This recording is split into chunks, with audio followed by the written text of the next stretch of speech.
Hello and welcome to Vishnu's IAS Academy, Hyderabad. Your one-stop destination for making the UPSC dream a reality. Join us, subscribe us, like our channel so that you can constantly be updated with all the news articles, with all the various suggestions regarding UPSC preparation. Thousands of students are taking advantage, making their dream come true. Now is your turn. And on that note, once again, a warm welcome to the 19th June 2025, the Hindu newspaper discussion. This is based on the Hyderabad edition of the Hindu, where I shall glide you to the UPSC relevant news articles of the day. The first page of the newspaper talks about India's independent foreign policy stand. Once again, just like we have proven in the last few months, Indian government was very clear, categorical about telling Prime Minister Donald Trump from US that India will not welcome any mediation, any arbitration, any interference by a third party, including the US, when it comes to India-Pakistan standoff over the Pahalgam issue.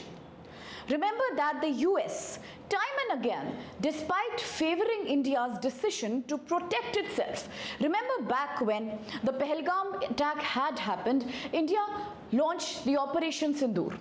The purpose was to attack the terrorist infrastructure that is working from Pakistani territory. India highlighted the self-defense clause of the United Nations Charter.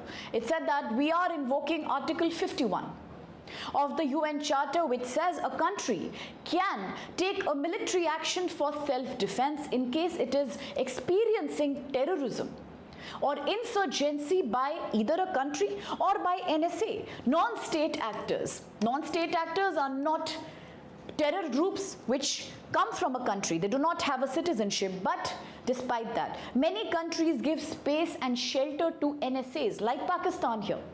And that's why India launched the offensive.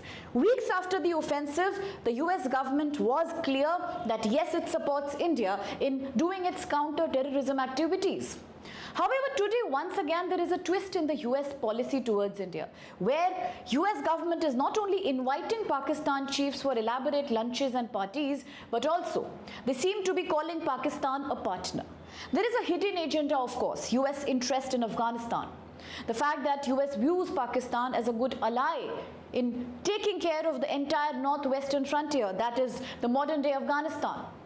However, to India, it is sending a mixed signal that exactly why is the US government so unclear about calling Pakistan an out-and-out terror country.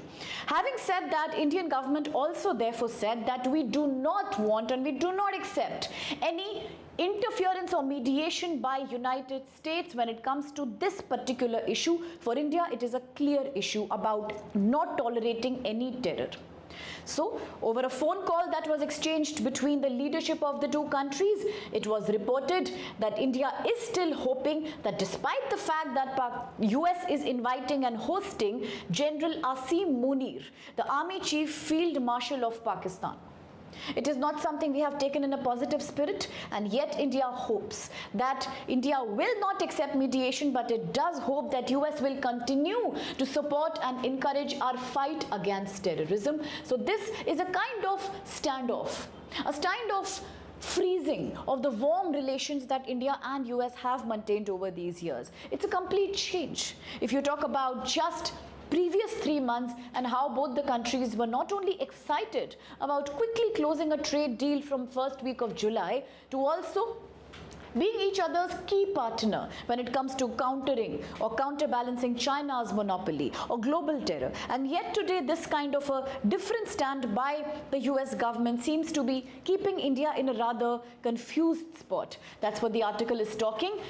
With that, let's proceed and see the other articles of the day. Now, as we proceed through the local news, let's go down to more important news articles. And here is one coming from, okay,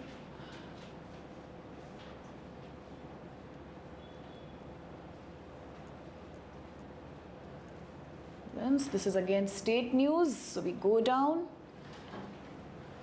from here.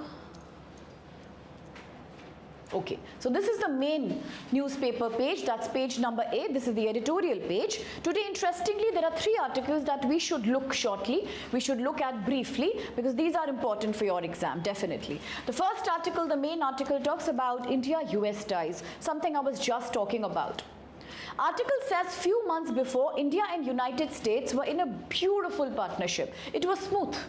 The best we have ever had in the 21st century, where the Prime Minister Modi had met President Donald Trump right at the beginning of his second term in office. There were multiple exchanges, multiple telephonic calls and meetings. There was the External Affairs Minister of India, Shri S. Jaishankar, who was a part of these meetings. The bilateral relations were going good. They were talking about improving and further enhancing partnerships like Quad, the Quadrilateral Dialogue, of which India and US are key members. They were talking about creating more and more exchange of information technology, better volume of trade, immigration policies would be smoother, and we are talking about mutual cooperation in the new world order, shared values of democracy, these two being the largest democracies in the world. Today, some change is there. Things are looking uncertain. There is a kind of uneasiness that we are experiencing because of constant changing stance of the US. Let's talk about some recent developments which have created this kind of a gap in India-US close and harmonious ties. The one, of course, is the Operation Sindoor, which we just spoke about also. The fact that India and Pakistan were not engaged in solving a problem. It was clearly one country defending itself from a terror attack from the other. It was a serious situation. And yet, Mr. Trump says that India-Pakistan should be very careful about not to make this war a nuclear escalation. Both should sit on the table and mediate on the Kashmir issue, and US can take a leadership when it comes to solving the Kashmir issue. That's not something India is going to take positively at all. More than being a Kashmir issue, more than being a historical issue, it is clearly about incursion in our territory, killing of innocent Indian people. So why would India allow mediation, and why would India get scared and stop the Operation Sindoor? Even if it leads to nuclear escalation, India would not go back on its anti-terror campaign. That is something that made us very, very uneasy. Equal importance being given to Pakistan rather than being recognized as a rogue terror country. That's one problem. This is not a sign of diplomatic good health. It is diplomatic regression. You are not acknowledging the reality despite India being your key ally and partner. Second problem is that Mr. Trump's certain economic policy, of course, tariff is one. High tariffs imposed even on Indian sectors like aluminum and steel, clubbing up to be almost 50% tariff, is not something that will help a trade deal at all. Another problem is that today, US has clearly said that if Apple, the manufacturer of smartphones and technology, if it is moving its manufacturing segment to India, which means that US is going to impose even tougher tariffs and taxes on the company. It may face difficulties in selling its product in the US market. So therefore, it is a warning that all the companies who are having a go to India attitude will not be encouraged in doing so. Given the fact that India and China happen to be the most crucial manufacturing hubs for such technology markets, and having said that, they are not encouraging the production to be shifted to India. That again is an uncertain thing.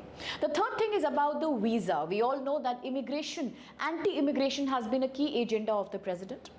The president has maintained that people from other countries need to leave unless for any purposeful service sector job, or in case even if they are the owners of the green card, they are citizens now of the US, still in case they choose to come back to the country, it may not be certain that they can return back. There will be visa related complications. So which means the key visa on which majority of Indians like students and IT workers travel to the US, the H-1B visa program, that has become a point of problem.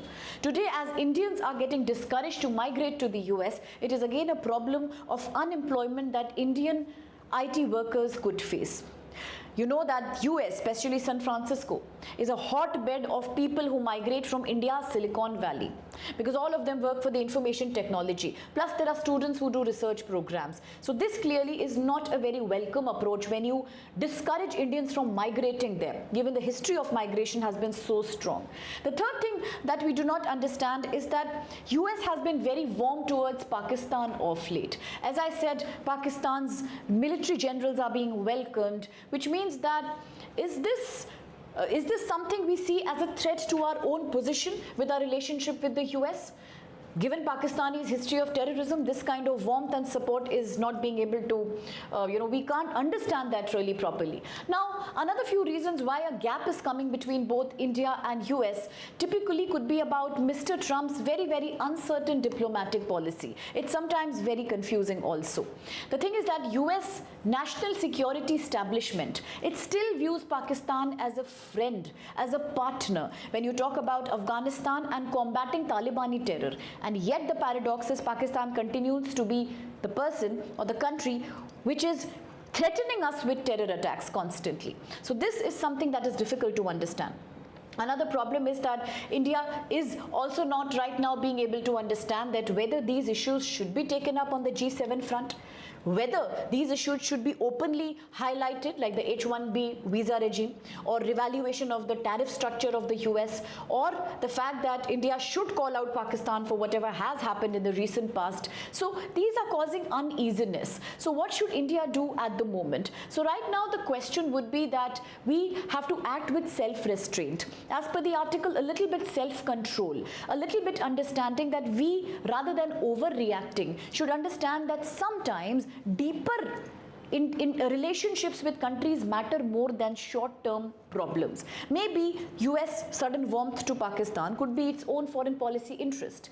Maybe the visa regime that is under question will settle down. What we need to see is that overall, with regards to US, we are very deep partners. We have strategic alignment. Democratic values are shared. We have defense cooperation, thousands of military exercises, thousands of import-export relations with regards to defense equipment. Quad is another major area where both countries work as a counter-balancing of China's over-domination in the South China Sea. Talking about the fact that there is intelligence sharing between both the countries, not only in the Indian Ocean rim, but also in the Pacific region. So all these means we have to be very diplomatic right now. We have to wait and watch for other developments to happen. But as of now, a good method, a preferred method should be quiet, watchful, alert, and yet strongly created diplomacy. That will help both the countries in maintaining sound relations rather than reacting and spoiling the chemistry, because that will not work in India's benefit at all.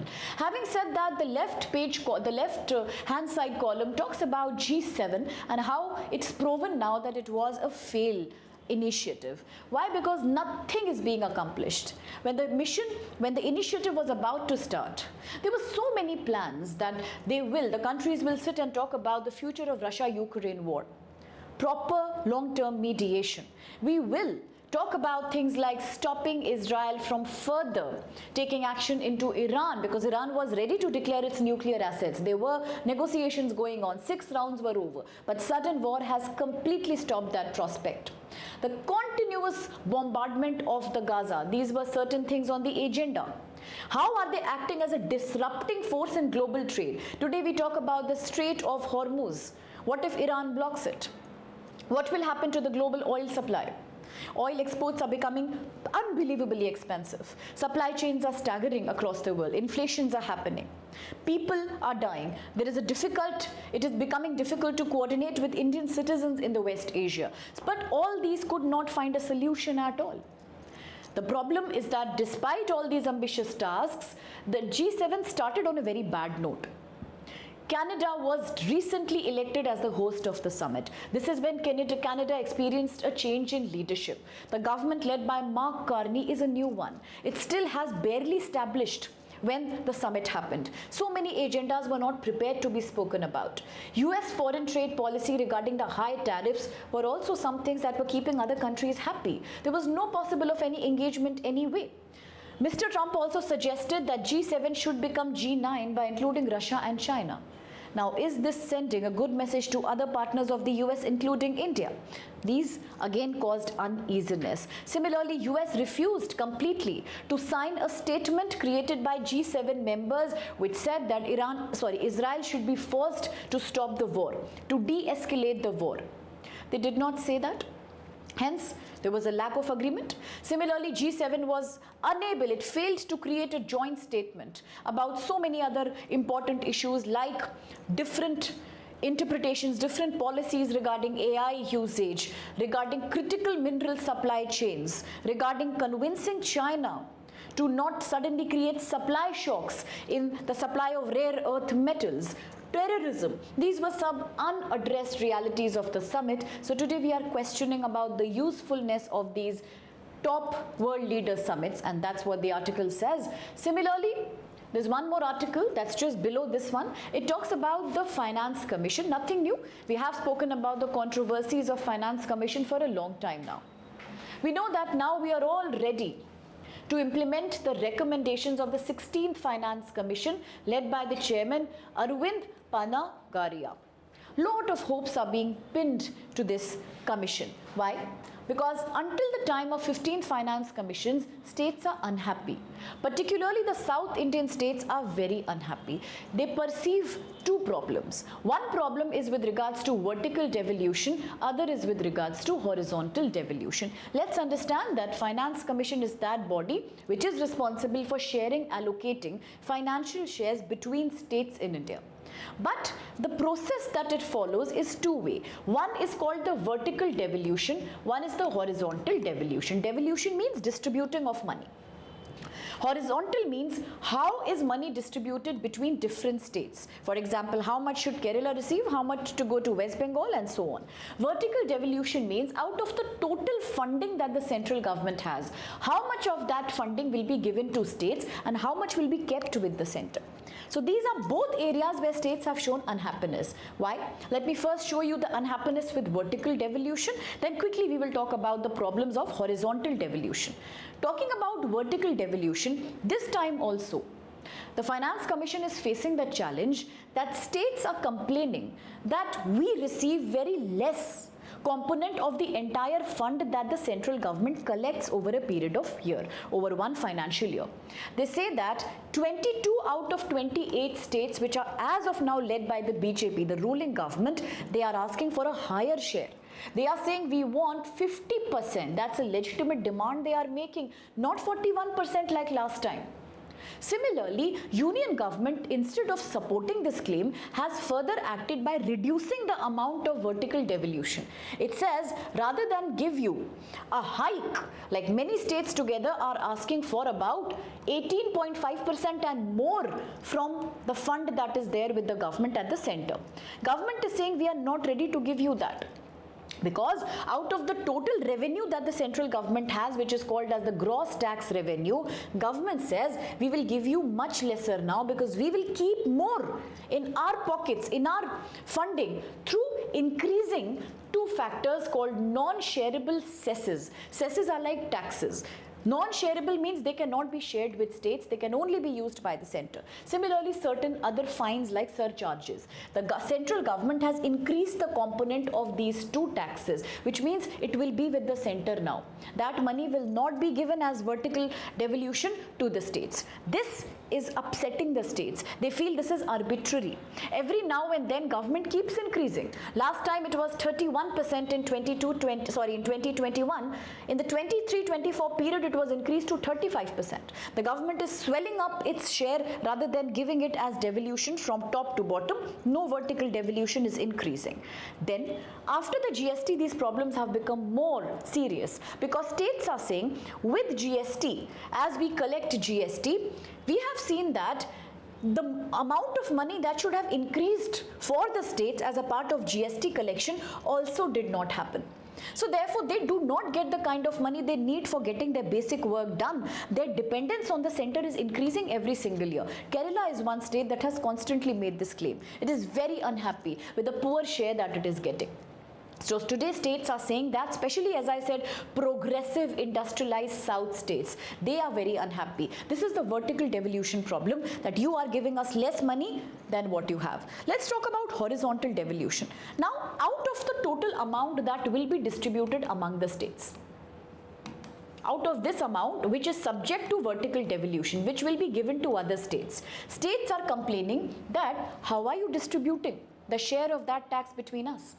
States feel discrimination, especially the southern Indian states, because they are more industrial, they have a higher GDP output, they have controlled their population very effectively, and they are experiencing a much better poverty reduction in the last few years. Instead of getting rewarded for becoming progressive and successful, they are saying we are getting punished for keeping responsible government and improving our infrastructure. Because when it comes to horizontal devolution, money is being distributed among various states on two criteria majorly. One is population, one is poverty. Finance Commission is saying for higher population states, more money is required. For poor states, again, more money is required, like Bihar and say talk about Chhattisgarh. If they are economically backward, we have to give them more money. Are we doing justice to the progressive states? That's what Kerala is asking. Is it our mistake that we controlled population and implemented better industrial policies? So why should these states with a higher population and a poor level of social economic development get more money? Does it mean you are discouraging growth? Does it mean horizontal devolution is based on poverty and problem rather than good performance? So these are certain questions that are being faced by the upcoming Finance Commission in a big way. They are also saying that if you do not do anything, you just continue the ratio of sharing like the 15th Finance Commission, you are defeating the whole purpose of cooperative federalism, where states have no power to engage and ask for their rights. They are saying that the central government, one, reduce your own share, allow more vertical devolution to states. Second thing is, when it comes to horizontal distribution, do justice based on performance, not justice based on inequality. Reward us for the good work we have done rather than just impose arbitrary taxes and surcharges and give states on the basis of their need. No, give money on the basis of our achievement. This is the key message coming out of this article. And having said that, there is another small piece of article I want you to see. Yeah, so this one is nothing detailed. It just talks about how in the recent spate of Air India tragedy, Uttarakhand is coming into picture as being one state which is known for its a very integral part of the Char Dham Yatra, a very important key religious pilgrimage in India. It's a place where people go for a lot of religious tourism. It's very high here. But given that it's a hilly area, in the last few years there have been so many helicopter tragedies, so many of them. There have been 14 crashes investigated till 2023 and many other accidents where investigation is still ongoing in 2025. Recently, the same day on which Air India tragedy happened, following that tragedy on 12th, we experienced another helicopter crash as it was going to Kedarnath. It had to make an emergency landing, highlighting a technical problem, and what happened? 13 innocent people lost their lives. Now the sad part is that this technical problem is recurrently happening in this particular geographical area. Most of the crash sites, most of the people who are operating these services, they cite weather. They said it is a weather related problem because of too much cloud cover, because of sudden rainfall or change in weather. This is the main reason why these crashes are happening. But we need to see that what we are ignoring is non-following of flight rules by the crew, similar to the complaint that we have raised with regards to aviation sector in India. We are ignoring technical faults, forgetting profit. Helicopters which are not maintained properly, which have not been tested sufficiently, which are seeing technical snags, are being carelessly used to transport passengers, and therefore the entire area is also having a very unsystematic wiring. Wires are tangled and messed up. Electricity wires, all of them are such badly maintained that often it gets tangled sometimes in the process of helicopter, traveling through that region. Plus it's a mountainous region. So therefore this is something that needs urgent investigation. So whether it's about aircraft accidents or helicopter accidents, the data from the DCGA, the Directorate General of Civil Aviation, and the Aircraft Accident Investigation Bureau today needs clarity. clarity to the citizens that in case there is no safety audit, if we are not following the protocols of International Civil Aviation Organization, then we should better stop these services rather than risking the life of innocent citizens. Another very interesting news is coming from page 10. The new operation launched by India to protect about more than 100 students from the war-torn area of Iran, from the West Asia, is referred to as Operation Sindhu. In previous such episodes where Talibani terrorism had taken over, or in Ukraine also, as Indians were caught up, Indian government has consistently run these rescue operations and missions. This one referred to as Operation Sindhu. So do remember the name. It's all about how Indian embassy is coordinating with the students in North Iran, and they will be reaching New Delhi. They have reached New Delhi today morning. Many other people who are trapped there are being coordinated with. Since the airspaces are closed for all the countries in the Iran area and in Israel and in the nearby regions, the main process, the main way through which these people are being evacuated is by crossing the border into Armenia, the capital Yerevan. So that's something that's being done right now, and there has been a constant broken communication line also, but despite that the government is coordinating, and we are taking sure that people from all over the India are returned safely. Now, having said that, most of our important news pieces for the day are done. And there is another piece of news which I had covered day before yesterday. It talks about amendment to the Nuclear Energy or to the Nuclear Liabilities Act, Civil Liability for Nuclear Damages Act. The bill is under consideration. We had spoken in detail about why we need it. One thing is to allow privatization in nuclear energy area to get more benefit, to allow more investment and better results towards a clean and a non-conventional energy source, besides also taking care of citizens' grievances when it comes to facing nuclear damages. All that we shall take up as the law sees the light of the day. So with that, we'll close today's newspaper, and let's see what other important UPSC relevant news has come tomorrow. In the meantime, should you want to be updated with every initiative that we are taking here at Vishnu IAS Hyderabad, then do subscribe the channel and keep following everything that we are posting for our students' benefit. Thank you so much. I'll see you tomorrow, and all the best.